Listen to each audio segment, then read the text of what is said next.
Unapoenda kwa waganga wa kienyeji, unafanya kitendo ambacho kinaitwa uovu. Unaweza ukatubu na ukasamehewa, lakini ule uovu huwa mara nyingi unakuwa unashikiliwa kwenye ardhi, na madhabahu yoyote ile lazima ijengwe kwenye ardhi. Kwenda kwa waganga wa kienyeji ni uovu. Kutoa kafara ni uovu. Kama uliwahi kutoa kafara yoyote kwa waganga wa kienyeji, hiyo inaitwa uovu. Kutambikia, matambiko ni uovu. Kama kuna matambiko uliwahi kushiriki matambiko, ama wewe mwenyewe uliwahi kufanya matambiko, hiyo ni uovu. Kama nyumbani kwenu kulikuwa kuna matambiko yaliwahi kufanywa pale, na yale matambiko labda ulihudhuria wewe, labda ulikuwepo katika matambiko hayo, ulijiungamanisha na madhabahu ya uovu kupitia matambiko hayo. Kama ulienda kwa waganga wa kienyeji na ukashiriki kwa waganga wa kienyeji, ulijiungamanisha na madhabahu ya uovu kupitia kwenda kwa waganga wa kienyeji. Kama uliwahi kutoa kafara yoyote, ulichinja mbuzi, ulichinja kuku, ulichinja ng'ombe, ulichinja kondoo, hiyo ulijiungamanisha na madhabahu ya uovu kupitia kafara ambayo uliwahi kuitoa. Kama ulienda kwa waganga wa kienyeji ukachanjwa chale kwenye mwili wako, haijalishi ni miaka mingapi iliyopita, lakini ulichanjwa chale kwenye mwili wako, hizo chale zimekuungamanisha nafsi yako na madhabahu ya uovu. Nafsi yako na madhabahu ya uovu. Kama uliwahi kutoa sadaka kwa waganga wa kienyeji, ama kutoa hela kwenye madhabahu ya waganga wa kienyeji, ile pesa ambayo uliwahi kutoa kwa waganga wa kienyeji ilikuungamanisha na madhabahu ya uovu. Yamkini au kutoa wewe au kuhusika kutoa, lakini wazazi wako walihusika na jambo hilo.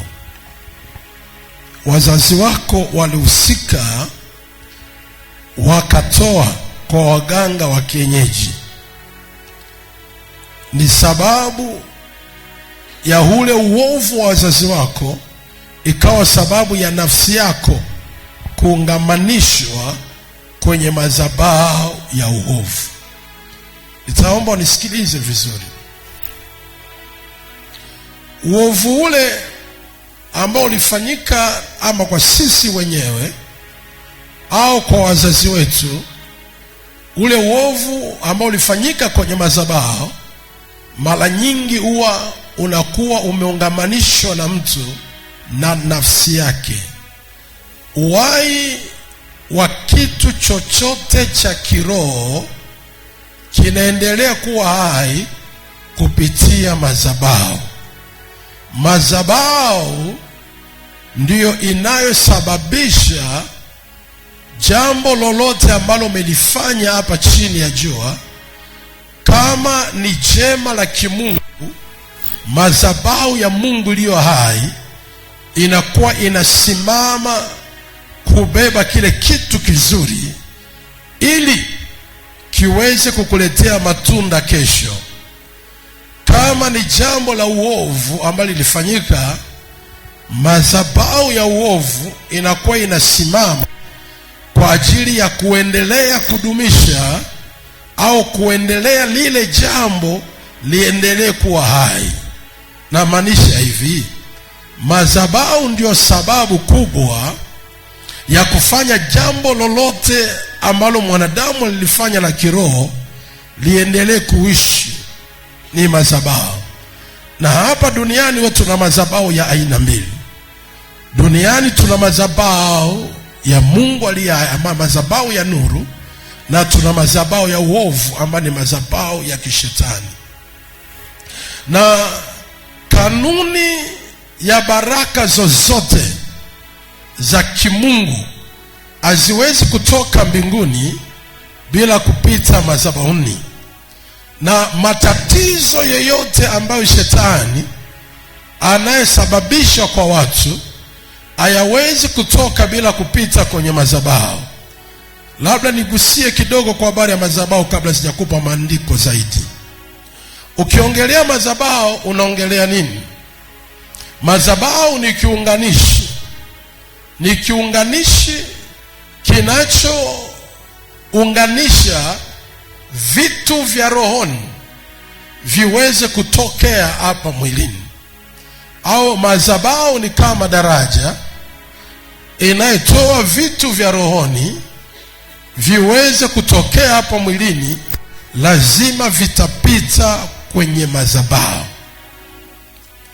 Kanuni ya vitu vya rohoni haviwezi kufanya kazi ya kumbariki mwanadamu au kumlaani mwanadamu au kumtesa mwanadamu au kumwinua mwanadamu bila madhabahu kuhusika. Narudia tena, vitu vya rohoni haviwezi kufanya kazi ya kumbariki mwanadamu, kumpigisha mwanadamu hatua, kumwinua mwanadamu au kumwangusha mwanadamu, kumnyima baraka zake pasipo madhabahu. Nikiongelea vitu vya rohoni naongelea roho wa Mungu na roho wa shetani.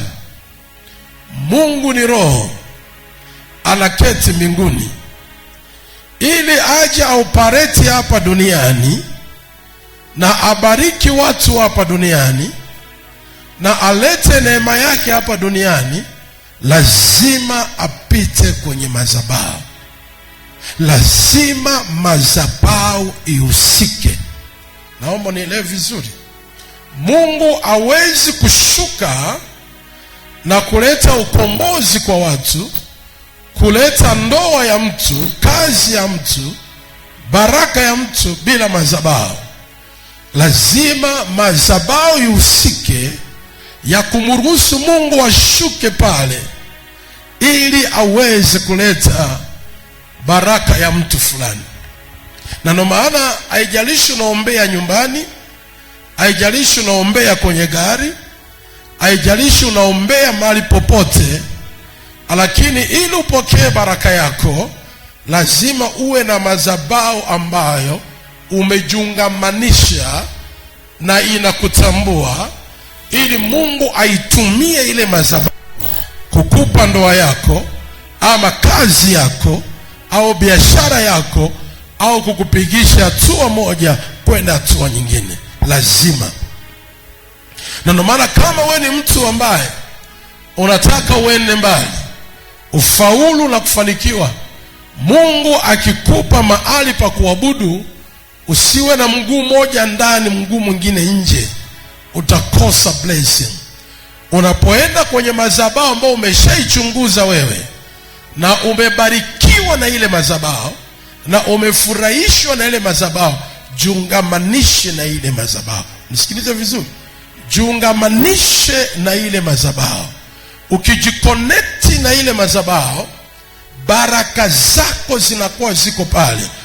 Ukiomba hata nyumbani kwako, ukiomba mahali popote, siku ukifika kanisani hapa, Mungu anaachilia zile baraka zako ziende na wewe, kwa maana tayari umeisha jiconnect, umeisha jiunga na madhabahu.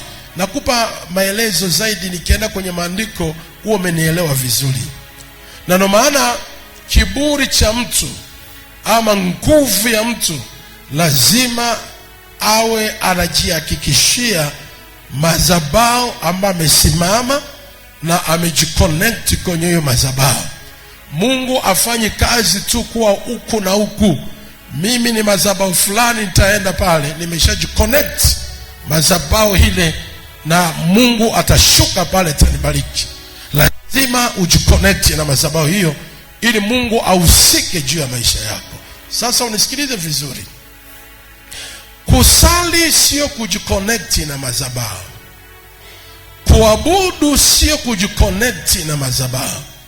Watu wengi huenda kanisani kusali, watu wengi huenda kanisani kuabudu, lakini ile madhabahu haiwatambui, ile madhabahu haiwafahamu.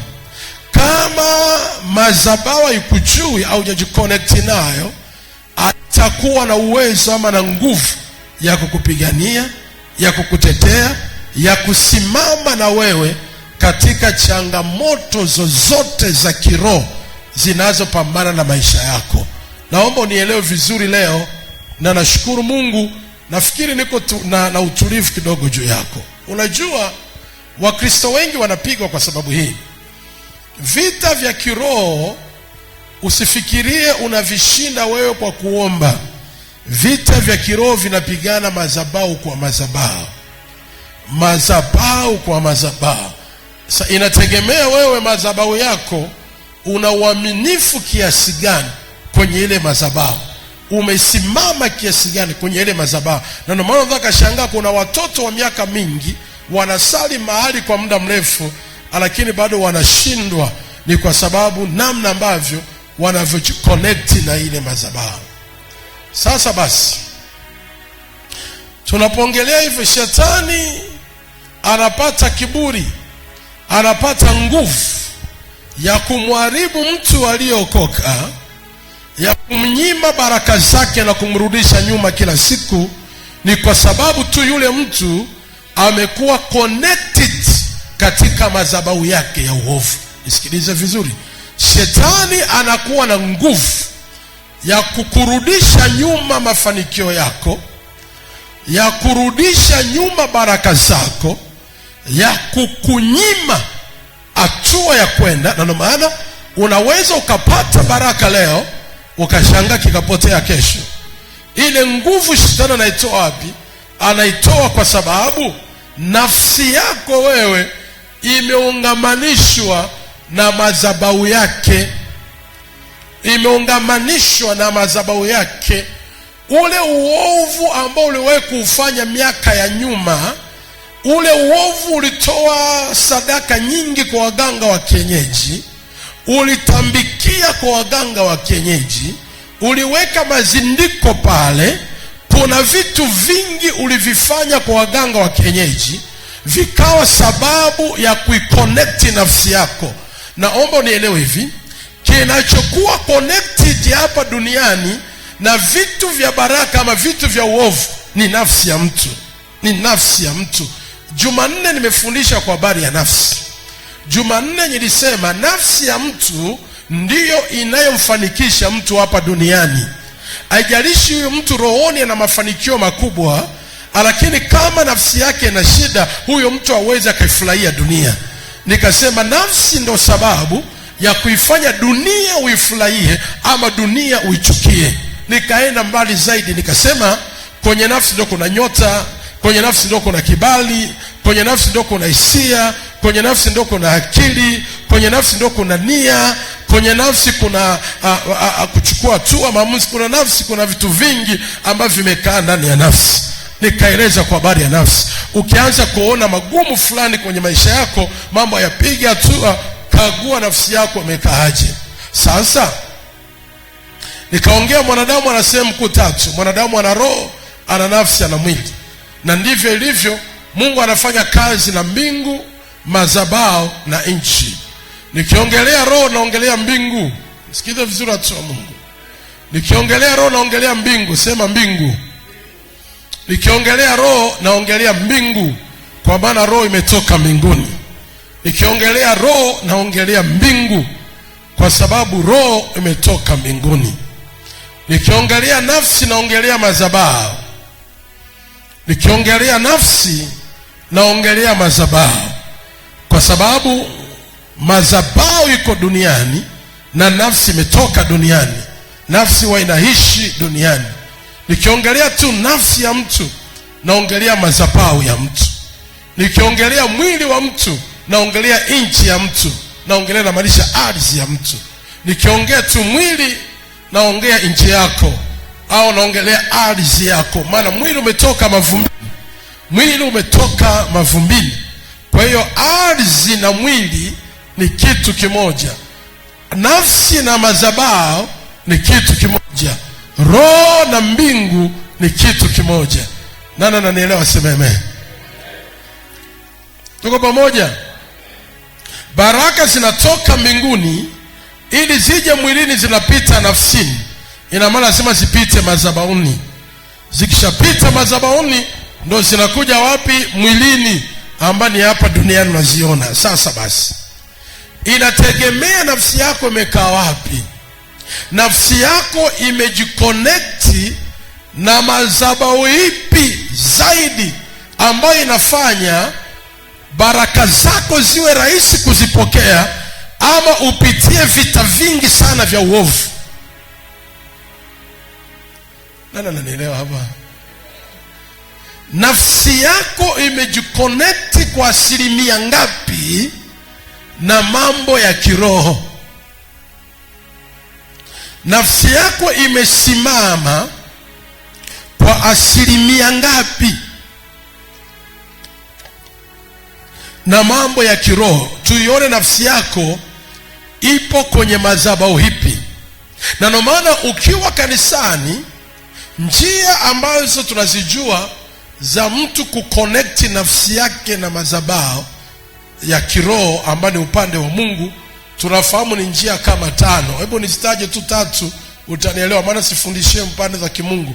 Njia namba 1 ni kuwa mwaminifu wa fungo la 10. Fungo la 10 ni connection. Fungo la 10 ni sababu kubwa ya kukuungamanisha na madhabahu. Kama wewe ni mtoto wa kanisa ama unaabudu kanisani, umekuja leo, katika vitu vya msingi ambavyo unatakiwa uviwahi mapema sana, lazima bahasha ya zaka. Yaani tukisema nimefika mahali pale na nimebarikiwa, hata kama umekuja leo tu, lazima fungu la 10 utoe. Ni kama hivi, mfano unapoenda kula chakula hotelini, alafu ukaondoka bila kula, utashikwa mashati. Bila kulipa utashikwa mashati. Ukila pale hotelini lazima ulipe. Kwa hiyo unapoingia tu kwenye kanisa siku ya kwanza, ukasikia kutoa fungu la 10, kwa sababu umekuwepo kwenye ibada ile asubuhi na ukashiriki chakula cha ibada ile, inua mkono wako juu, toa fungu la 10 pale. Toa fungu lako la 10 pale, ili iconnect nafsi yako na ile madhabahu. Baraka ya siku ile ambayo imehusika ihusike pia na kwako wewe. Kwa fungu la 10 ni sehemu mojawapo ambayo inafanya mtu ajiungamanishe na madhabahu. Ajiungamanishe na madhabahu. Na ndio maana unapotoa sadaka kwenye madhabahu, unapotoa fungu la 10, lazima uangalie madhabahu hiyo ambayo umejiconnect nayo. Mungu amekubariki, umeiangalia, umesema madhabahu ni nzuri kwangu, lazima uwe na bahasha maalum ya fungu la 10. Hiyo ina connect nafsi yako na ile madhabahu. Siendi kwenye madhabahu ya Yehova maana sijakuandalia maandiko ya huko. Ningekufundisha, kwa sababu kanuni ya baraka ya kimungu, you'll never get it free. Uwezi ukaipata bure. Kama wewe ni msoma Biblia vizuri, sema amen, tuko pamoja. Kama wewe ni msoma Biblia vizuri, ukifungua Malaki, Mungu anakuambia leteni zaka. Nyinyi mmeniibia. Kwa nini tumekuibia? Mmeniibia kwa sababu amtoi fungu la 10, sija mtoe zaka na zabihu. Tunaitwa mwizi, atutoi zaka na zabihu. Asili ya mwizi ni nini? Kuchukua kitu bila kulipa. Anachukua kitu bila haki ya kile kitu. Ina maana ukipata baraka yoyote, mfano umekuja hapa kanisani, ukaombewa, ukapokea baraka, ukaombea ukapata ndoa, ukapata mume, ukapata mke, ukapata gari, ukapata chochote, kama ukuwahi kutoa dhabihu ama zaka, wewe ni mwizi mbele za Mungu. Ile baraka inaweza akapotea. Mnanielewa vizuri? Na ndio maana ni muhimu kwa Mungu ili upate, unapofika kwenye madhabahu yoyote, you have to pay for it. Lazima tu kuna malipo yako pale. Ndio mmoja wapo ya malipo ni fungo la 10. Fungo la 10. Namba 2, kujiconnect na madhabahu ni kuwa mwaminifu wa kujitoa dhabihu. Nikiongelea dhabihu katika njia kama 3. Toa dhabihu. Njia namba 2 ya kujiconnect na madhabahu ni dhabihu. Dhabihu, kuna dhabihu ya moyo wako, dhabihu ya pesa zako, na dhabihu ya mwili wako. Dhabihu ya roho yako, dhabihu ya mwili wako, na dhabihu ya mali yako.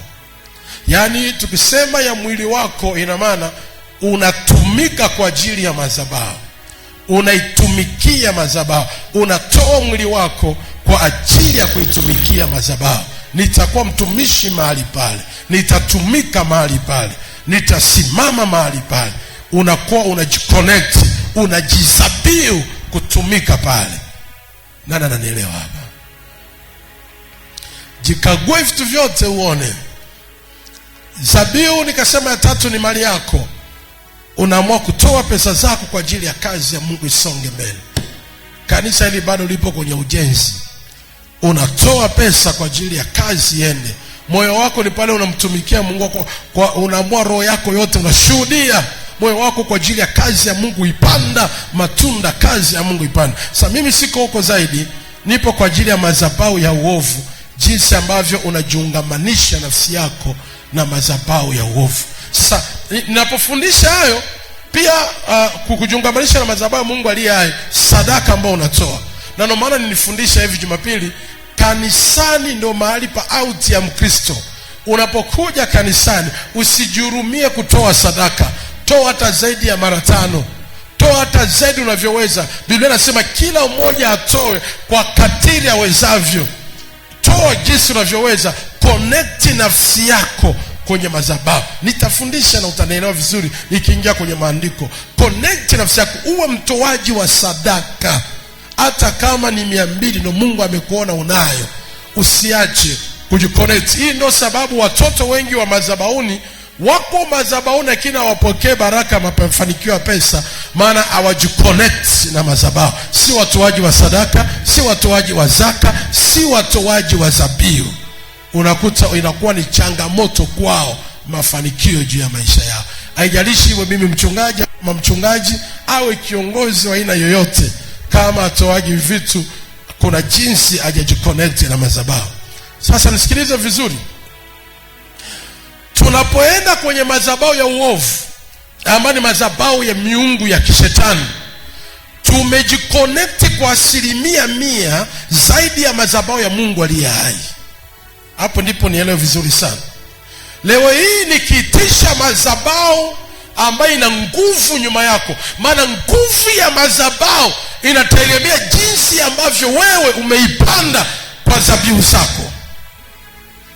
Nikisema madhabahu iliyo nyuma ya Boniface iinuke leo kutetei, madhabahu itakayeinuka ni ile ambayo ina nguvu juu yako. Umejiconnect nayo kwa gharama ya kiasi gani?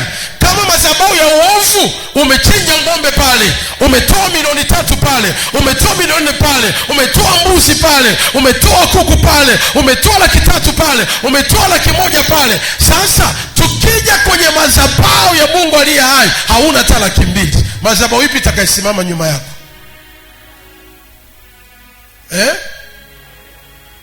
Muongee wote kwa sauti. Hapo sasa ndo chanzo cha vita. Chanzo cha vita ya sisi wa Kristo kushindwa kuingia kwenye baraka kubwa. Chanzo kikubwa ni madhabahu ambazo ziko nyuma yetu, zina nguvu kuliko madhabahu ya Mungu Yehova. Maana madhabahu haizikawa na nguvu kama wao kujiconnect kwa nguvu kwenye madhabahu hiyo. Inategemea umejikonektije. Angalia, baba yako mzazi alikufa, anagata sadaka kwenye madhabahu ya Mungu Jehova. Mama yako mzazi alikufa, hanaga hata sadaka hata senti kwenye madhabahu ya Mungu Jehova. Lakini madhabahu ya miungu ana sadaka, madhabahu ya mapepo ana sadaka, ana mbuzi, ana kondoo, ana kuku, ana ng'ombe pale. Sasa jiulize, nguvu ya madhabahu iliyoko nyuma yako na kupeleka ni madhabahu ya uovu. Sasa ukipata baraka leo, yenyewe ndio inainukaga kuwa nyuma yako. Astahili kubarikiwa huyu, astahili kufanikiwa huyu, astahili. Inaanzaje? Inaanza kukushambulia kwenye ndoto.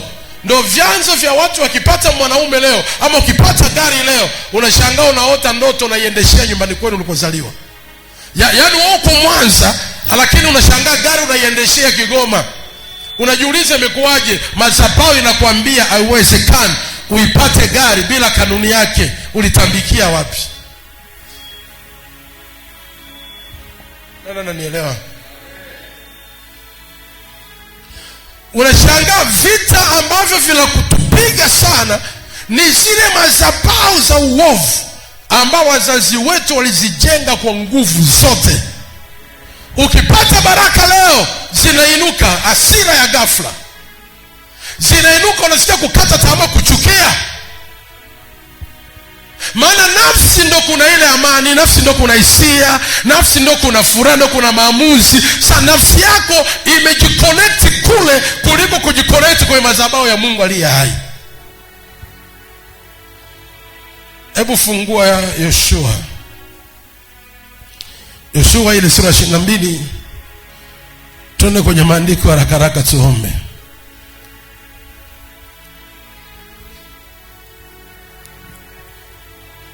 Nakupa maandiko kama kaza wa kaza hapa.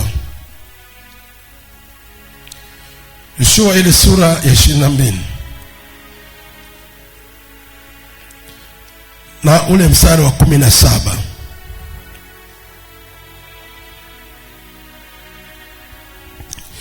Biblia imeandikwa, je, ule uovu wa Peori haututoshi, ambao hamjajitakasa nafsi zenu katika huo hata hivi leo, ijapokuwa ilikuja tauni juu ya mkutano wa Bwana. Ule uovu wa Peori haututoshi, ambao hamjajitakasa nafsi zenu katika huo hata hivi leo. Walipokuwa kwenye mkutano wa Mungu, wapo kwenye mkutano wa Mungu, ghafla tauni ikatokea mkutanoni. Yaani wapo tu kwenye mkutano wa Mungu, wapo mbele za Mungu, lakini kulingana na ule uovu wa Peori ambao bado hawajajitakasa, hawajajitoa kwenye ule uovu ambao walitenda, ambao nafsi zao zinatambulika ziko kule, na hao watu wanaingia kwenye mkutano wa Mungu, tauni inatokea ghafla. Ama tauni ni uharibifu ambao unaharibu maisha ya watu, inaharibu hatima ya mtu. Mtu tayari ipo mbele za Mungu na kuna baraka anazipokea mbele za Mungu, lakini kwa sababu nafsi yake imeungamanishwa na uovu fulani kwenye madhabahu ile, na bado hajajitakasa, hajajitoa kule, unashangaa matatizo mabaya yanakupata ukiwa kwa Mungu hapo hapo. Unashangaa ukiwa mbele za Mungu lakini unapatwa na mabaya. Ukiwa umeokoka lakini tauni na kuvamia mbele za Bwana. Nini? Ile nafsi. Maana dunia hii hautaweza kuishi kama nafsi yako haiko sawa. Na hii ndio changamoto nyingi ambazo zinawakuta watu wengi, kwa sababu nafsi zao bado zinafanyiwa kazi kwenye madhabahu. Matatizo yakawatokea wakiwa mbele za Mungu.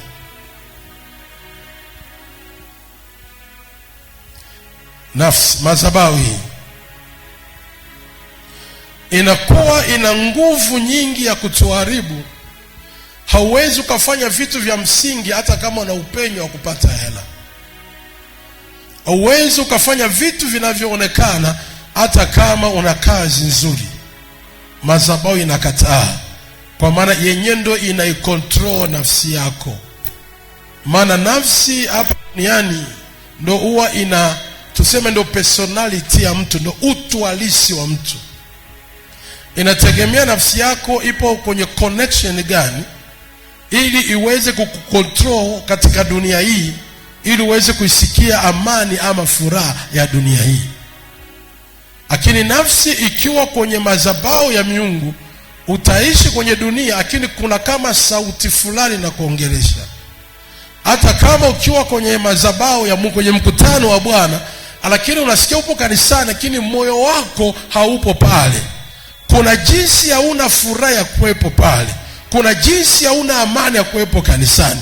Unasikia tu kuna sauti inakuita, kwa maana nafsi ipo kuzimu.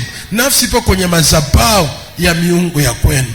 Na hii ndo sababu kubwa ya watu wengi kuota ndoto za mambo ya miungu. Unaota majoka, unaota miungu, unaota mizimu, unaota vitu ambavyo ni vya zamani, watu waliyekufa. Unaota ndugu zako wa zamani ambao mshagaachana nao.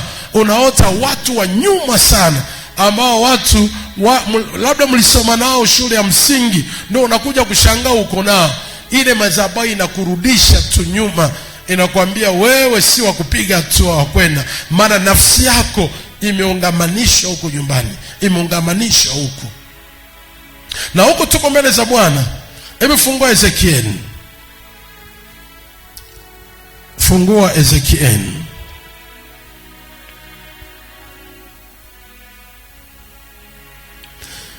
Katika kiungo ambacho mimi nakiogopa sana ni kiungo cha nafsi. Na ninakuwa tahadhari sana na nafsi. Haijalishi una moto kiasi gani, kama nafsi yako haijatoka kwenye madhabahu ya miungu, utapoa tu. Haijalishi una bidii kiasi gani. Ni wale watu unawaona alikuwa na moto sana, ameanza utumishi vizuri, ameanza utendakazi vizuri, ameanza wokovu vizuri, lakini ghafla unaona ameishia njiani.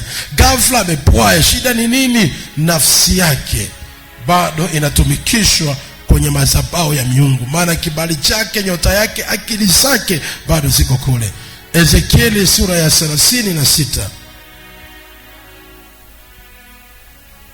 Katika vitu ambavyo natakiwa kuviombea sana ni kuitoa nafsi kwenye madhabahu ya uovu. Na wewe mwenyewe uwe na kumbukumbu, umetembelea waganga wangapi na umetoa vitu vingapi huko. Ezekieli 36 na ule mstari wa 31.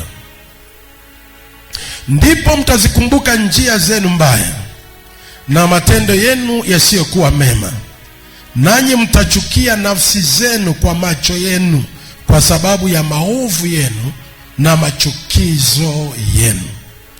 Ezekieli 36 na ule mstari wa 31.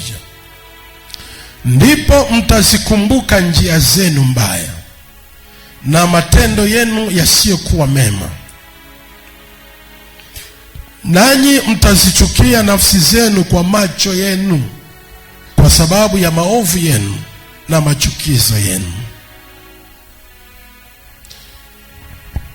Kumbuka matendo yako na zile njia zako mbaya ulizozitenda kwenda kwa waganga wa kienyeji. Lazima ukumbuke ulitoa nini kwa waganga.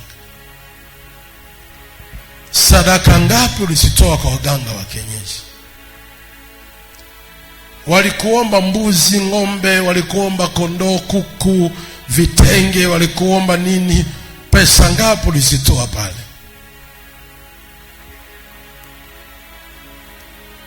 Unakuta madhabahu ya uovu inakuwa na nguvu ya kukunyima maendeleo ya maisha yako, kwa sababu umejungamanisha kwa dhabihu nyingi sana. Sacrifice na nguvu sana kwenye maisha ya mwanadamu kwa ajili ya yeye na madhabahu yake. Na ndio maana hatua yoyote ya mtu, sikilize vizuri, nitafundisha vizuri utanielewa tu, lakini nitawahi mapema. Hatua zozote, nimekaa na tafakari sana kwa nini watu wengi wapo ndani ya wokovu lakini wanakata tamaa. watu wengi wameokoka lakini wanachoka, wanaona kuna maisha katika wokovu. Kwa nini watu wengi wameokoka lakini anaona kama apigi hatua, anaona kama mambo ya Mungu hamna kinachoendelea? Nikagundua ni sacrifice zao kwa Mungu, zabihu zao kwa Mungu. Zabihu zetu kwa Mungu ni chache sana kuliko zile zabihu ambazo tulizifanya kwenye mambo ya uovu. Nikiongelea zabihu, naongelea kujitoa kwako. Namna tulivyojitoa kwenye mambo ya kidunia ni tofauti jinsi ambavyo tumejitoa kwenye mambo ya Mungu. Hivyo na habari, kuna watu wamekaa kwa waganga wa kienyeji miezi 6, wapo kwa waganga, wanatibiwa na wanatoa sadaka na wanatoa kafara, wanapiga nyungu, wanachanja chale, miezi 6 ama zaidi ya miezi 6 yupo kwa mganga wa kienyeji. Lakini hana muda wa kukaa kwa Mungu mwezi, akae tu kwa Mungu. The way anavyojizabihu kwa Mungu ni tofauti jinsi anavyojizabihu kwa tulivyojizabihu kwa waganga wa kienyeji kwenye mambo ya nguvu za kiza. Sasa angalia nguvu inayotufuata ile nafsi. Unajua, unapoangalia nafsi, naongelea kwa waganga wa kienyeji wanaita kivuli. Labda niongee lugha nielewe vizuri. Mganga wa kienyeji anaita kivuli. Hebu njoo hapa. Napoongelea nafsi naongelea kivuli. Tiba maalum kwa mganga wa kienyeji huwa anaitibu kulingana na kivuli chako wewe. Mnielewe vizuri? Unaweza ukaenda wewe, lakini mganga wa kienyeji akabaki na kivuli chako. Kile kivuli chako ndio wewe. Naongelea nafsi. Haleluya. Naongelea nini? Nafsi. Kwa waganga wanaongea kivuli. Na ndio maana ukienda kwa mganga wa kienyeji atakwambia kivuli chako hakiko sawa, kivuli chako kimeibiwa, hebu oshwa. Unaoshwa. Kwa maana kweli appearance ya mtu, kupendwa kwa mtu, kufaulu kwa mtu inategemea na nafsi yake, kivuli chake kimekaaje. Haleluya. Sasa kwa mganga tunawekwa wazi. Ukikaa kwa mganga miezi 2, mwezi mmoja, nafsi huwa inabaki pale, kivuli kinabaki pale. Sasa ukijiconnect na dawa zake akakuchanja chale. Kuna watu wengine waliwahi kuwa maawara ama kuolewa na waganga wa kienyeji, ama mganga wa kienyeji kuwa na yeye mahusiano, nafsi inakuwa ina connect.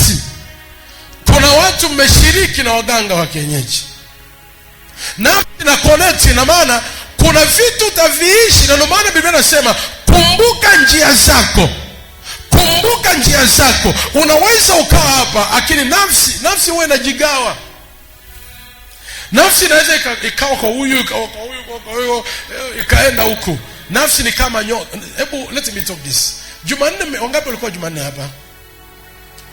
Nyinyi mlikuwa hapo Jumanne? Mnielewa vizuri? Nilisema kwenye nafsi kuna nini? Sauti. Kwenye nafsi kuna nini? Kuna nyota. Amen. Hii nafsi, hichi kivuli kikibaki. Haleluya. Niangalie. Kivuli hichi kikibaki kwako, kwa mganga wa kienyeji, ukaenda wewe, mganga amebaki na nyota yako. Haleluya. Mganga amebaki na nini? Na nyota yako. Kuna watu mganga akikuangalia anaona nyota ulionayo ni nyota ya kupendwa, ni nyota ya pesa.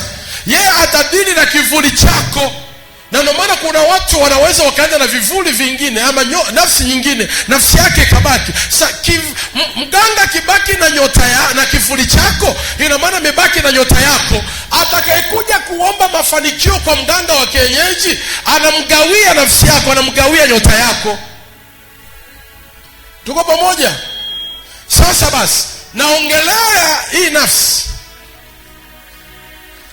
naongelea hichi kivuli kimetumika sana kwa mganga wa kienyeji na kikajiconnect kwa sadaka, kikajiconnect kwa dhabihu zake. Leo upo kwa Mungu. Amen. Leo upo kwa Mungu, connection zako. Ndio maana kila mmoja akumbuke njia zake. Angalia kwa Mungu umejiconnect vingapi. Sasa shida inakuja wapi? Ni pale unapopata baraka, ama pale ambako unakotaka upate vitu vya msingi kwenye maisha yako. Unajua kuna vitu viwili, kuna kufanikisha na kuna kufanikiwa. Sikiliza. Kuna kufanikisha na kuna kufanikiwa. Unajua kila mmoja amefanikiwa kwa sehemu yake. Ndio mwenzio mwambie umefanikiwa kwa sehemu yako. Yaani tu uhai wako umefanikiwa. Kuishi kwenye kachumba kamoja umefanikiwa. Sasa kuna kufanikisha. Kuna kitu cha msingi kwenye maisha yako unahitaji ukifanikisha. Ndio mwenzio mwambie hauna kitu hicho ambacho unatamani ukifanikisha. Maana kwenye maisha ya mtu kuna kitu ambacho natamani nifanikishe: nyumba, natamani nifanikishe ndoa, nifanikishe uzao, nifanikishe kitu fulani. Sasa hicho kitu ambacho unataka ukifanikishe, hicho ndio tunaita hicho. Kikifanikisha hicho unakuwa umepenya. Sasa kufanikisha hicho kitu, vita hapa vya madhabahu vinaanzia hapa. Tuko pamoja? Ukitaka kufanikisha kila kitu, madhabahu inainuka, inakukatalia. Nini? Nafsi iko kule. Hebu sema kwa damu ya Yesu. Toa sauti, sema kwa damu ya Yesu. Nafsi yangu iliyochungamanisha kwenye madhabahu ya kichawi, kwenye madhabahu ya waganga, kwenye madhabahu ya ushirikina, kwenye madhabahu ya mizimu ya baba yangu, mizimu ya ukoo, mizimu ya mtaa, mizimu ya eneo, kuanzia leo, sema kuanzia leo, naitoa nafsi yangu, naitoa nafsi yangu, naitoa nafsi yangu kwenye madhabahu hiyo, naitoa nafsi yangu kwenye madhabahu hiyo. Ninaitenganisha nafsi yangu na madhabahu, naitenganisha nafsi yangu na madhabahu ya kiganga, madhabahu ya uovu, madhabahu ya kichawi. Naitenganisha nafsi yangu na madhabahu ya mapepo kwa jina la Yesu. Sema nafsi yangu, nafsi yangu, toka huko, toka polini, toka shambani, toka shambani, toka shambani, toka kwenye asili ya baba yangu, toka kwenye asili ya mama yangu kwa jina la Yesu. Nafsi yangu, nafsi yangu, toka mapangoni, toka shimoni, toka shimoni, toka porini, toka porini kwa damu ya Yesu. Sema nafsi yangu, nafsi yangu, toka huko leo, toka huko leo, toka huko leo, toka huko leo. Sema naitoa nafsi yangu na kila aina ya madhabahu ya mahali nilikoishi, ya mahali nilikolelewa, ya mahali nilikoishi. Naitoa nafsi yangu huko kwa damu ya Yesu.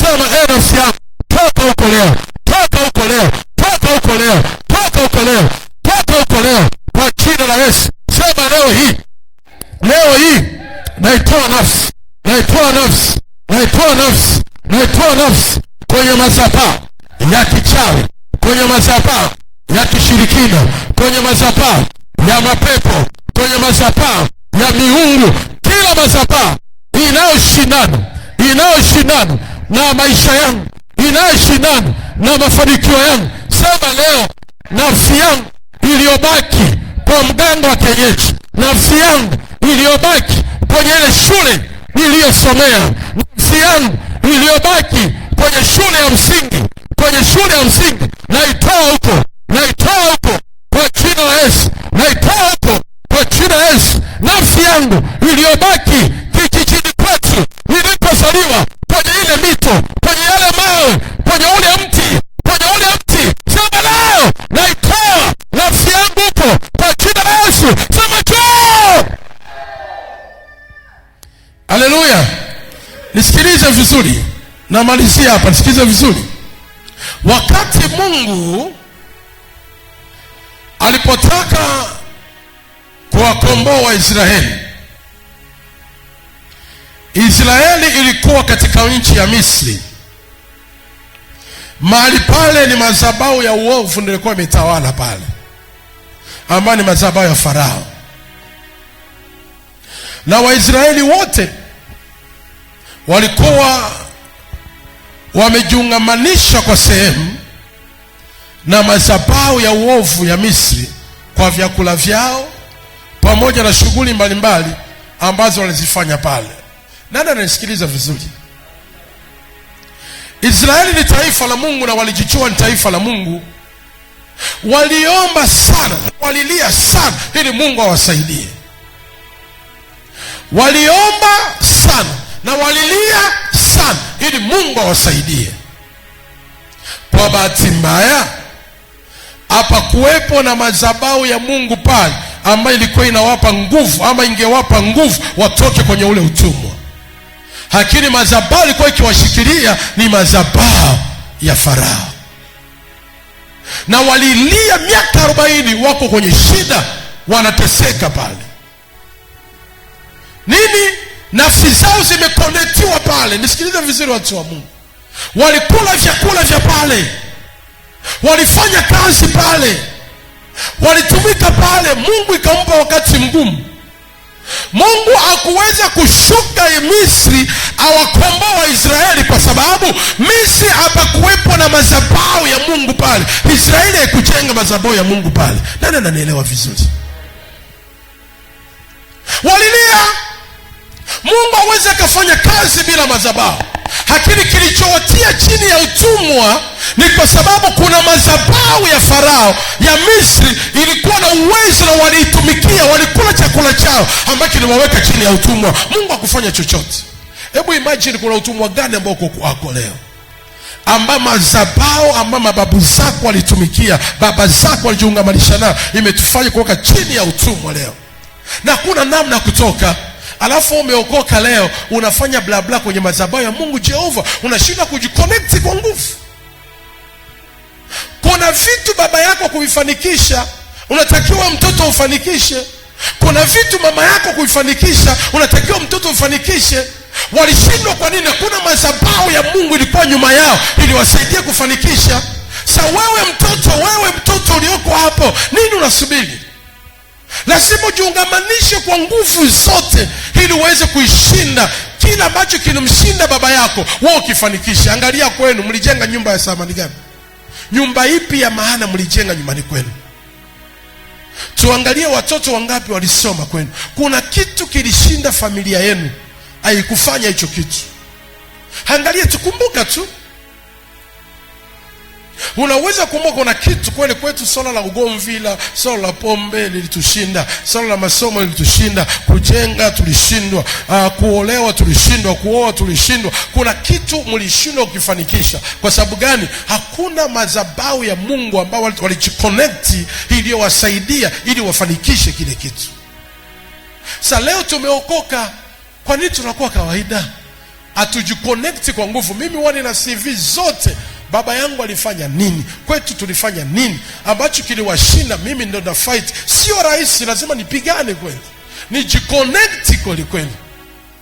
Wakati Israeli imeshindwa, wamelia, wamechoka. Sikiliza sauti ya Mungu anavyoongea. Mungu anaona sasa Misri hakuna madhabahu ya Mungu. Nitashukaje ili niwasaidie? Siwezi kushuka bila madhabahu. Ikabidi ashuke ndani ya mtu ambaye ana madhabahu, ambaye ni nani? Ni Musa. Mungu alishuka ndani ya Musa, maana ndani ya Musa kuna madhabahu ya Mungu. Na ndio maana jiulize, katika familia huwa kuna makuhani wa aina mbili. Kuna makuhani wa Mungu Jehova na kuna makuhani wa mizimu. Iwenda wewe ni kuhani wa Mungu Jehova, ili Mungu aje aokoe familia, aokoe ukoo, lazima atashuka ndani ya mtu, kama ni mtoto wa kiume ama wa kike, ili ahusike yeye aokoe familia.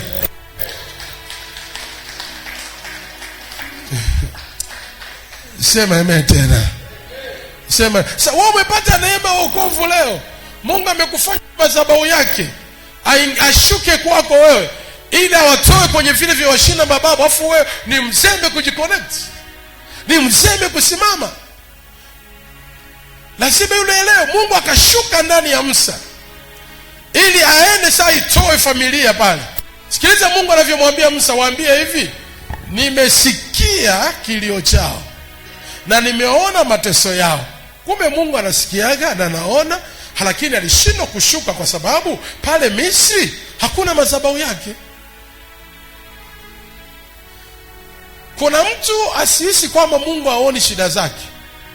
Usihisi Mungu haoni tabu yako. Kinachomzuia Mungu ni madhabahu iliyoko nyuma yako. Mtu ananielewa hapa? Haleluya. Si kwamba haoni, anaona kabisa huyu mwanangu anastahili mafanikio, anastahili kuinuka, lakini kinachonizuia kushuka pale ni madhabahu aliyejiungamanisha nayo. Inampa Mungu nguvu ya kushuka aje akusaidia. Akikuangalia umejiungamanisha na madhabahu ya waganga. Nyinyi kuna watu mwashatembelea waganga hata zaidi ya 10. Tukiuliza maswali 10. Kuna watu washatembelea madhabahu waganga 20. Kuna ambao ni 40.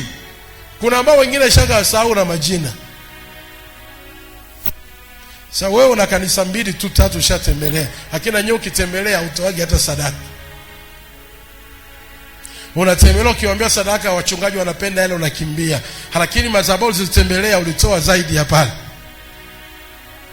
Ukishaambia tu sadaka, yani wachungaji wa siku hizi wao ni wahela tu, ushaenda. Sasa angalia unashakimbia na una kitu unakipambania, ukifanikisha imeshirikana. Mungu atashukaje? Angalau basi alitaka ashuke. Unajua hii nikifundisha hii itakuwa nimeenda mbali, nitakupoteza. Acha niishie hapa. Mungu anashuka ndani ya Musa, anamwambia nenda wakawaambia nimesikia kulia kwao, nimeona mateso yao, nimeshuka ili niwaokoe. Alishuka wapi? Ndani ya Musa. Niende niwaokoe. Kilichomuua, kilichowaua Israeli nini? Madhabahu. Wamejiconnect na wrong altar. Angalia nani anasoma Biblia habari ya Gideoni. Wangapi wamesoma habari ya Gideoni? Ubarikiwe sana. Gideoni alikuwa mtu mwema sana, mwenye nguvu, shujaa. Shujaa inamaanisha nini? Shujaa ni mtu ambaye ana uwezo wa kufanikiwa. Shujaa ni mtu ambaye ana nyota, lakini madhabahu aliyejenga baba yake ili mziwia Gideoni asifaulu. Unajiconnect na madhabahu gani?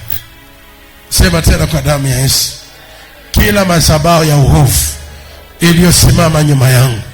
Ongea kwa sauti ya ushindi. Sema kwa damu ya Yesu.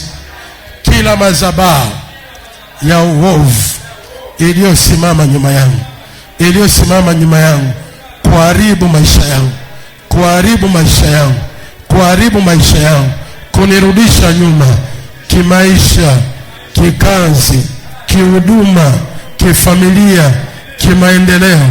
Sema leo, sema tena leo, sema leo ninajitoa kwenye hiyo madhabahu kwa jina la Yesu, kwa jina la Yesu. Na kabla nataka tuombe, hebu fungua Mambo ya Walawi. Fungua Mambo ya Walawi ile sura 17. Kila mwenye Biblia fungue Mambo ya Walawi ile sura 17 na ule mstari wa 7. Biblia imeandikwa, wala hawatatoa tena sadaka zao kwa wale majini. Mambo ya Walawi sura 17 mstari wa 7. Wala hawatatoa tena sadaka zao kwa wale majini ambao uwafuata ili wafanye usherati nao. Sheria hii itakuwa sheria milele kwao, kizazi baada ya kizazi. Wala hawatatoa tena sadaka zao kwa wale majini ambao uwafuata ili wafanye usherati nao. Sheria hii itakuwa sheria milele kwao, kizazi baada ya kizazi. Chanzo cha majini mahaba ni nini? Chanzo cha hawa watu majini mahaba kuja kwao na kufanya nao usherati ni zile sadaka walizozitoa kwa majini. Unajua kuna watu hawawezi wakatolewa mahali hata kama wakiishi na wanaume, kwa sababu Ziko mahali zimetolewa na majini kwenye ulimwengu wa kiroho. Yeye mwenyewe alizinunua. Na ndio maana mtu yoyote anayeota ndoto ya majini mahaba, hata akifunga siku 3 kavu utaota. Yaani unafunga 3 kavu na usiku huo kwenye ndoto huo unaota tena wanakuja. Yaani upo kwenye mfungo huo ambao unafunga mfungo huo, na umo kwenye mfungo umo yanakuijia tena majini mahaba.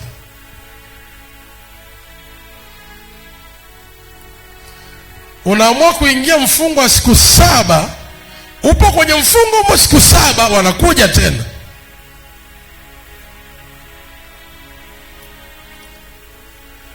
Unaweza ukahama ukatembea ukataka na wengine waongeaji, lakini la mtesa mwenyewe. Hii ni sheria ya kizazi. Hawatatoa sadaka. Unajua, kuwa makini na sadaka. Nini maana ya sadaka? Sadaka ni kiunganishi kati ya vitu vya kiroho na vitu vya kimwili. Pesa ikiwa mikononi mwako ni hela. Ikishatoka tu mikononi ikaenda madhabahuni inakuwa ni sadaka. Sasa inategemea ni madhabahu ipi ambayo imeenda. Kama imeenda madhabahu ya mashetani imekuwa ni sadaka. Let me tell you this, andika kwa herufi kubwa. Yaani kwa hivyo huwa naongeaga hivi, to remove is to buy. Kutoa ni kununua. Kutoa ni kununua. Chochote unachokitoa pesa kwenye mikono yako, kuna unachonunua. Yaani wewe unajua, ufahamu, ukitoa, yaani ukichukua tu wallet yako ukatoa pesa ukampa mtu, kuna ambacho umenunua kwa mtu. Ukatoa tu pesa ukaipeleka mahali unachokinunua. Hao wamenunua majini kwa sadaka walizozitoa kwa majini. Na yale majini yakawa na mamlaka ya kufanya nao sherati.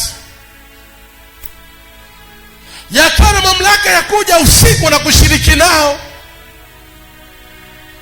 Kuna vitu vingi tumevinunua kwenye madhabahu ya miungu, ama kuwapa watu ambao ni washirikina. Wamenunua vile, tumevinunua vile vitu, tumejiconnect nafsi zetu pale. Sasa kujitoa ndio issue. Kukosa uaminifu wa kutoa sadaka kanisani ni mbaya. Kukosa uaminifu wa mambo ya dhabihu, maagano kanisani, sadaka, kushindwa kutoa fungu la 10 ni kosa sana. Na ndio maana kuna kitu ambacho kukifanikisha ni ngumu. Ni ngumu sana. Inakuwa ni ngumu. Na ili ukifanikishe kuna riski itatokea. Kuna mtu ili afanikishe jambo fulani kuna mauti itatokea. Maana ile madhabahu hairuhusu. Naomba usimame.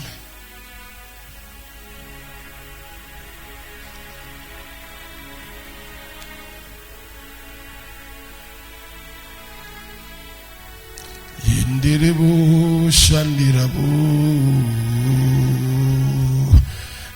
Hebu simama, fumba macho na mikono. Mandirabu. Naomba wote tuamie huko. Ninyi wote amieni. Shandirabu. Amieni huko. Alafu inua mikono, fumba macho. Jehova Shama.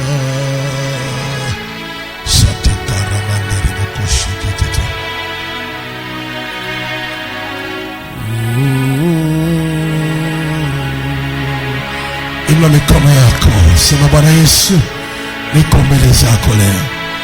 Chochote ambacho ni antena, ni connection ya miungu juu ya maisha yangu, kuniletea ndoto mbaya, ndoto ya wafu, ndoto ya majini, ndoto ya mapepo, ndoto ya mizimu, ndoto ambako nikozaliwa. Sema leo.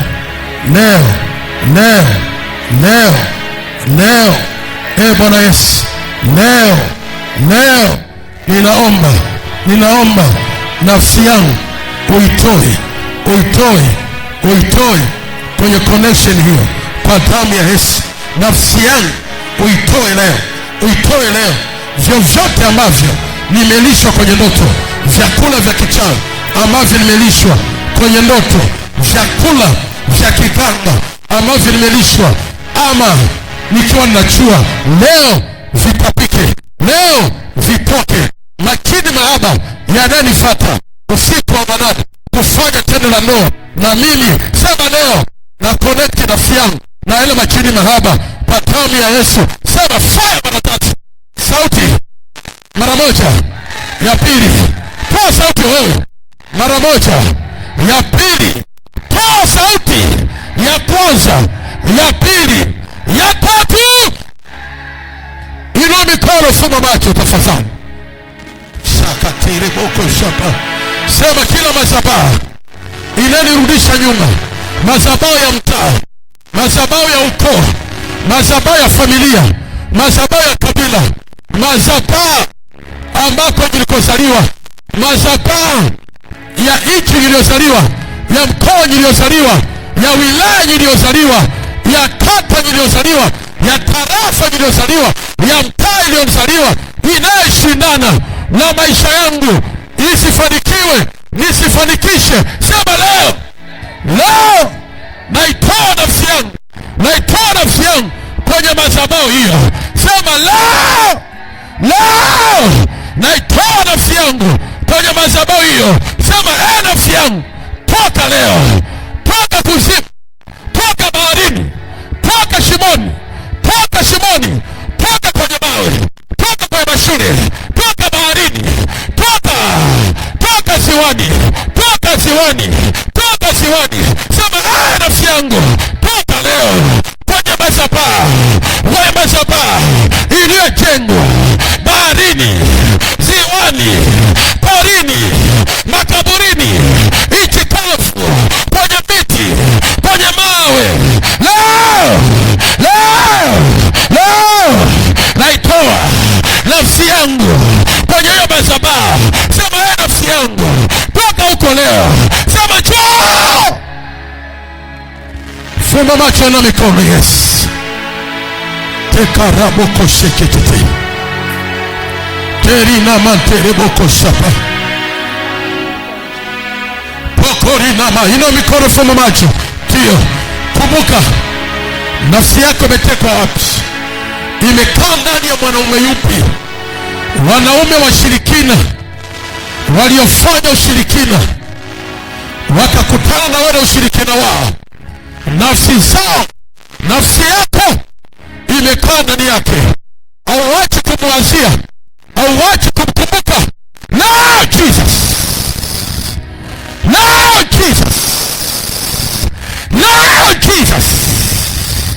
Lord Jesus, ile nafsi ambayo imeungamanishwa na yule baba, imeungamanishwa na madhabahu ya kabila, madhabahu ya Kihia, madhabahu ya Kihaya, madhabahu ya Kichaga, madhabahu ya Kikerewe, madhabahu ya Kigoma. Out! Ina mikono, fumba macho. Jesus,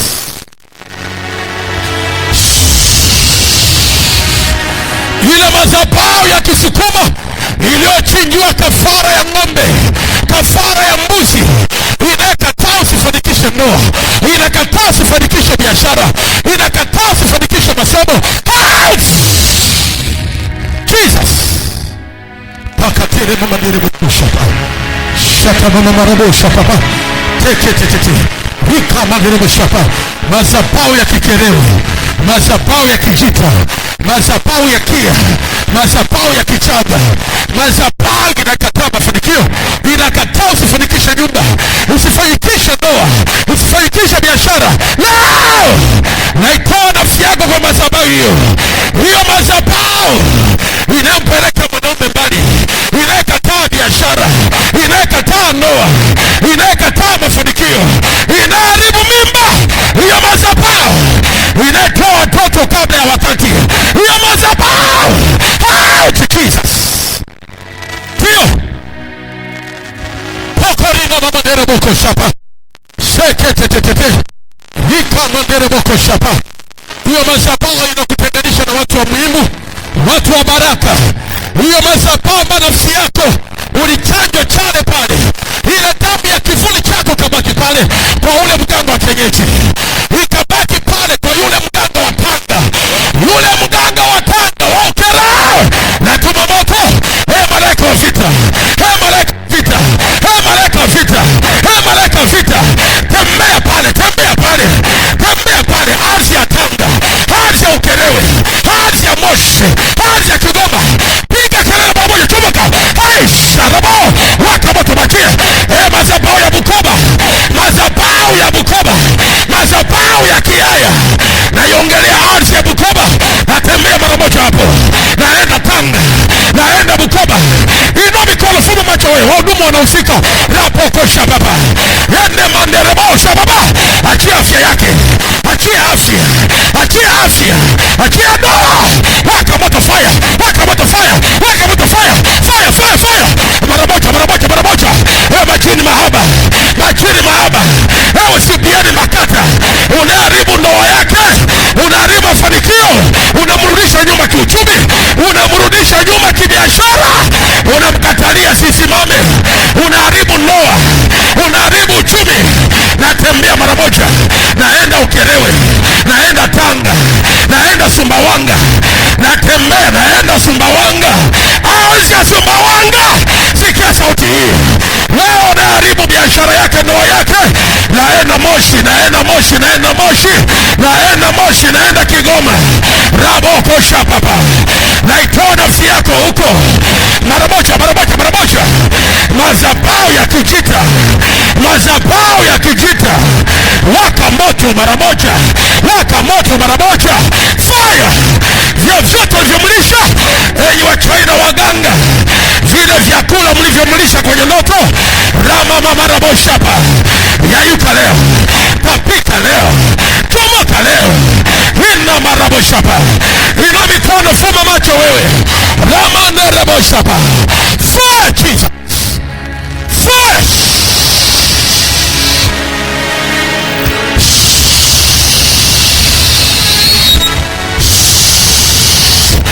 Inua mikono, fuma macho, kuna nguvu natembea hapa.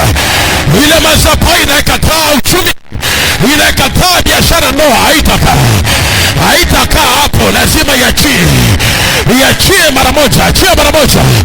Ramande rebokosha baba, nawasha moto hapa.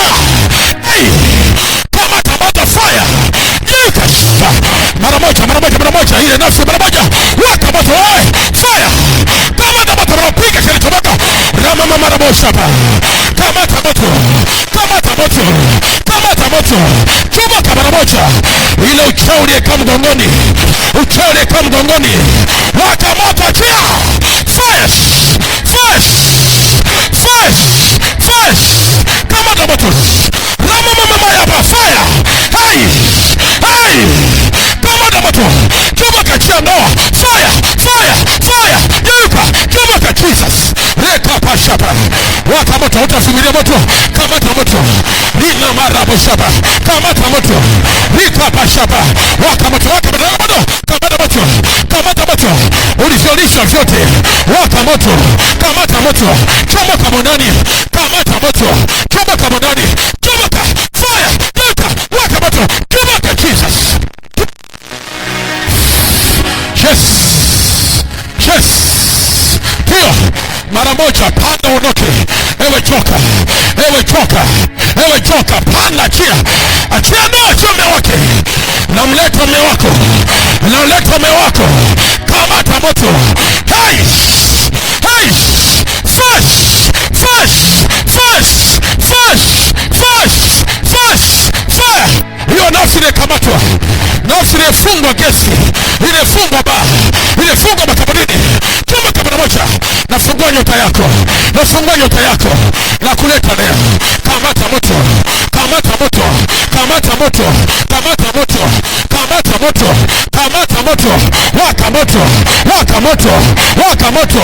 Chomoka Jesus. Fresh. Hautavumilia moto, kila kamba zifungwa Jesus.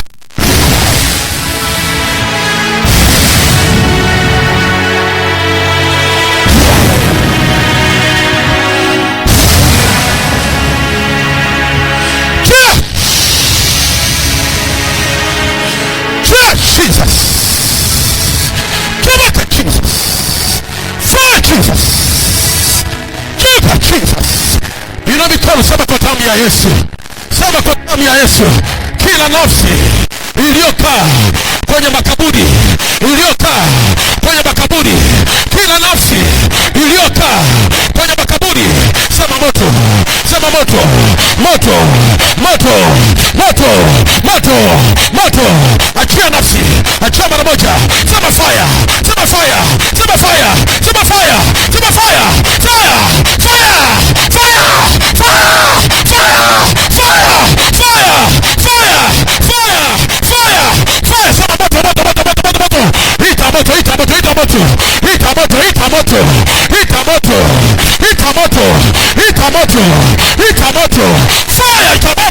majini mahaba, waka moto, fire, ita moto, ramateka papa, chomaka chia, ita moto we fire, ramama ya papa shaba, yayuka, chomaka moto, kamata moto, chia, kamata moto,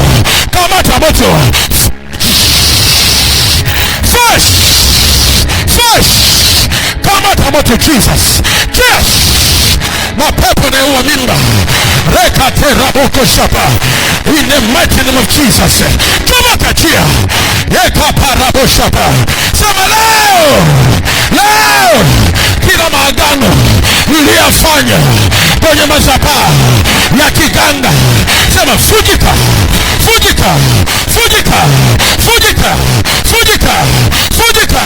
sema fujika. Fuma macho, ino mikono yako tu, Jesus, teka rababaraboko shapa, kila madhabahu yakatoa, usifanikishe biashara, usifanikishe ndoa, ukipiga hatua, kila madhabahu inakurudisha nyuma. Kama Mungu aishivyo na roho yake aishivyo, leo kama ni fire, majini mapata, yale majini ambayo umeyanunua wewe kwa sadaka yako bila wewe kujua, ile sadaka uliyetoa kwenye madhabahu hiyo, ukanunua mapepo, ukanunua uchawi na uganga, leo nakutenganisha, hayo majoka yanayokuja usiku, wanaume wa kiroho wanakuingilia, navuja ile connection, hina matera bashaba baba, fire Jesus.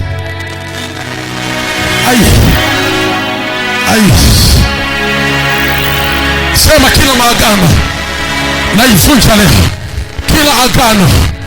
kila agano nililolifanya kwenye madhabahu ya uovu bila mimi kujua, sema yale maagano na yavunja leo, damu ya Yesu ikavunje yale maagano. Sema moto mara moja, ya pili, ya tatu, ya nne, ya tano, ya sita, kwa sauti ya saba.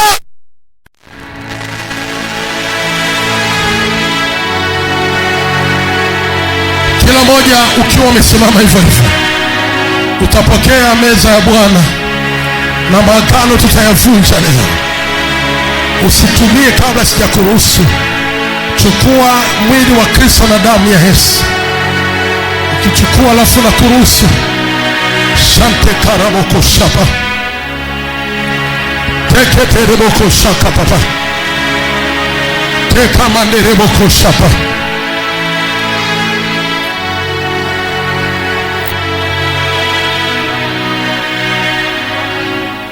pokorina manderebo.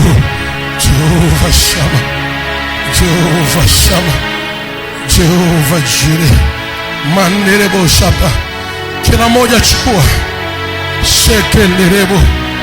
Ile madhabahu inaikataa, inaturudisha nyuma siku na usiku, haitaki tupige hatua. Lazima leo itavunjika. We have to block it now today. Lazima leo itavunjika. Shandirebo shakapa. Jesus, Jesus, Jesus, Jesus, Jesus, Jesus. Kila moja achukue. Jesus. Jesus. Jesus. Jesus.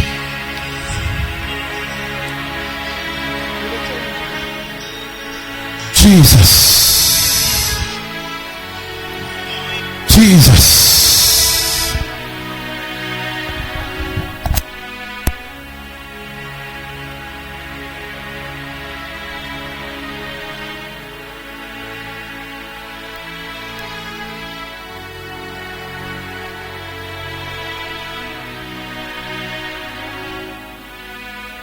Kila mmoja amepokea. Kila mmoja amepokea. Na watoto pia. Inua mwili wa Kristo juu. Unapotumia mwili huu, tumia kwa imani. Kila chakula cha kichawi ambacho umelishwa kwenye ndoto ikaharibu mwili wako, ikaharibu nafsi yako, ikaleta magonjwa, uvimbe tumboni, magonjwa ambayo hayatibiki, yasionekana, mwili wako ukaharibika, kansa, figo, presha, kila kiungo kilichoharibika kwenye mwili wako ambacho madaktari wameithibitisha, wakasema una shida labda ya figo, moyo, tatizo lote, patamu kwa mwili huu, akasema twende wote, Kamega kawapa, twende wote, kuleni ni mwili wangu uliotolewa kwa ajili yenu, na leo natolewa kwa ajili yako, kutengeneza mwili wako upya. Kamata, kula mwili wa Yesu. Damu yenye nguvu. Sheteke. Inua damu ya Yesu tu. Kila maagano lazima yafunjike. Maagano yote yaliyofanyika juu ya maisha yako, magonjwa yalikaa ndani, kwa damu ya Yesu ndio kuna mema yanatendeka. Hebu kunywa damu ya Yesu. Jesus. Damu ya Yesu. Hai, inua mikono, funga macho. Wape huduma, chukue kombe, funga macho. Weka pashapa. Kuna matengenezo yanaanza hapo. Uvimbe na yayuka. Uvimbe na yayuka. Uvimbe na yayuka. Kila aina magonjwa yalikaa ndani ya yayuka leo. Presha, ukimwi, sukari, kila magonjwa ya figo, kila kilichokaa ndani ya mwili wako,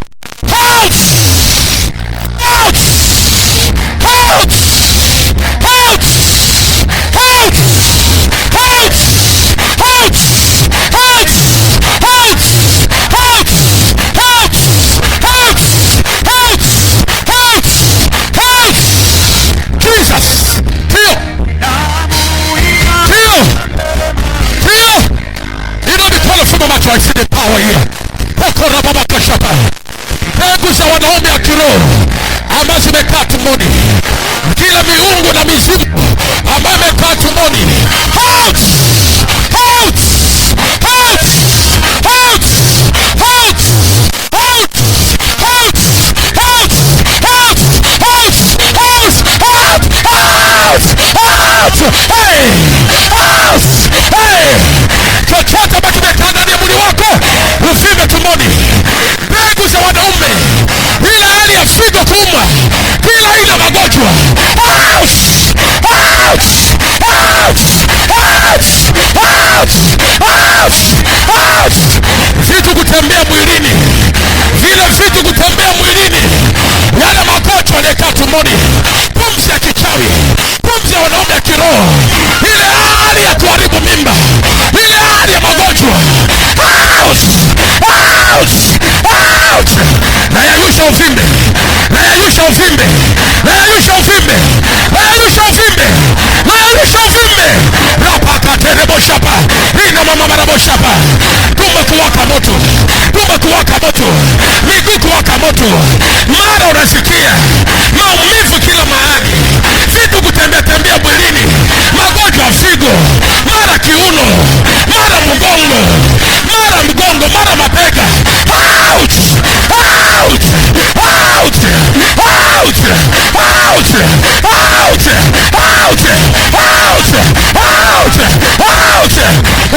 utasa uliyekaa, utasa kuzaa watoto wanaku, utasa kuharibu mimba, utasa wa aina yoyote, utasa kutokuzaa watoto wa kiume, utasa wa kuharibu maisha yako, out now, out now, out now.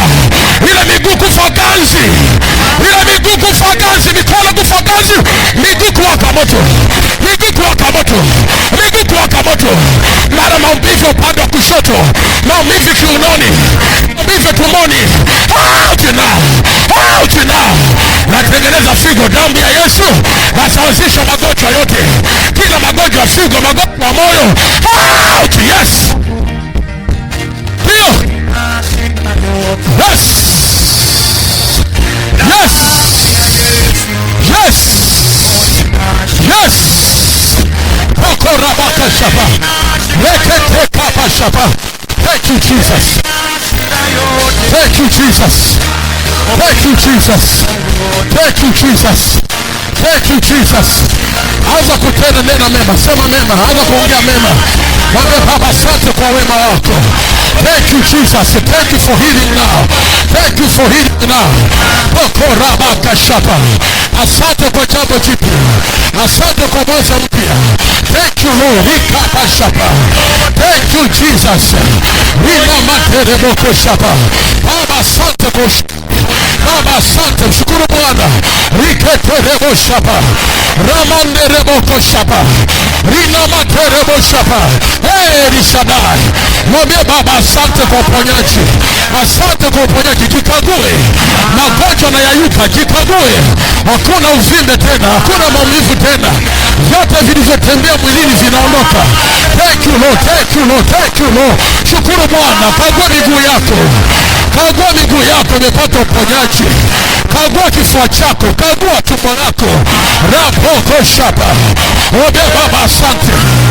Kagua kila kiungo chako leo, uzima umepatikana. Rina materebo shaba. Thank you Lord, thank you Jesus. Rina maraboko shaba. Asante Bwana kwa uhuru, asante kwa uzima, asante Bwana. Rina maraboko shaba. Thank you Jesus, thank you Lord. Jikague, mwambie Baba asante. Na kushukuru ganzi imetoka, utasa umeyayuka. Asante Bwana. Pokorabasheketete, rina manderebo shaba. Asante Rishadai, rika ashaba. Thank you Jesus. Rina manderebo shaba. Hey, rebo shaba. Nani kama ni Bwana? Mshukuru Bwana. Rina manderebo shaba. Anaishi yeye, anatenda yeye. Rebo shaba. Elishadai, Elishadai. Rina manderebo shaba. Thank you Lord, thank you Lord. Rika pasha papa, rekete reboko shaba. Thank you Jesus. Rina mantera boko shaba. Unatenda Bwana. Repara boko shaba. Elishadai. Rina manderebo. Jikague, kuna wepesi unapatikana hapa. Jikague, kuna uhuru hapa. Rina materebo shaba. Kuna uponyaji umetokea. Renderebo shaba. Thank you Lord, thank you Lord. Rina materebo shaba. Thank you Jesus. Asante Bwana kwa ushindi na uzima. In the name of Jesus.